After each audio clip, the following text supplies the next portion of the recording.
show you guys something. I have laid some fabric down and I just missed the foot right here. So I have the Poolin EOM and I'm going to show you how you're going to go back, because obviously it's going to continue on with our stitches. We need to go back and properly fix that.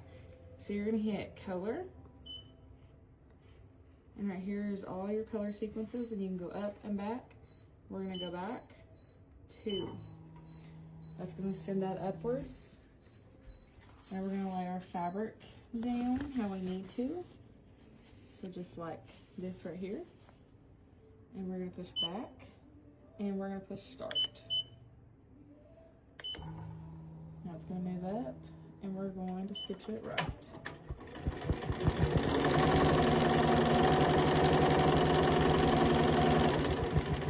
And also I'm on machine and manual right now, so it will do one color at a time. So it done one foot and it stopped. I'm going to hit start again, and now it's going to do another one of the feet.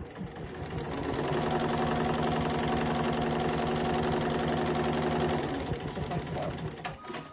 Now say you're stitching and maybe your machine just gets a little bit wonky, or you run out of bobbin. This is something you really need to pay attention for, because sometimes your machine will run out of bobbin and it's going to continue to stitch until it recognizes that there's no bobbin. So it could stitch, you have a gap of no stitches, and then when you change your bobbin, it's just going to start stitching where it left off at. So then you got stitch, no stitch, stitch. How you're going to fix that is you're going to go to needle, this little button right here. So you're at the needle and you see where it is up and down. I need to clean this screen. Anyhow, you would go back. So let me see if I can do this one-handed.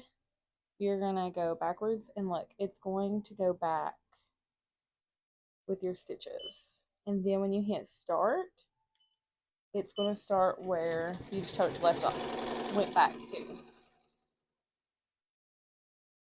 So that's another feature.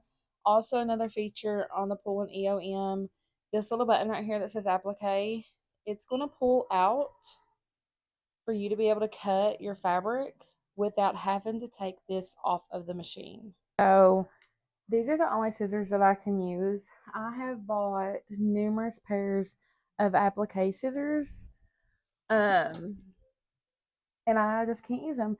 So here's another pair of appliqué scissors, and see how they're kind of like curved. You cut like this with them, actually, if that tells you how much I've used them.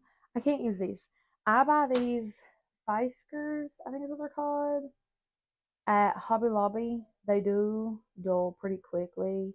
They're about $19 if you don't get them on sale. If you get them on sale, they'll run you about $15, I think.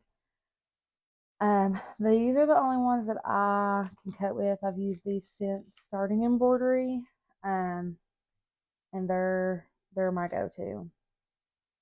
Anyhow, you got to get in there really close, especially with this design. You have to make sure when you're appliquing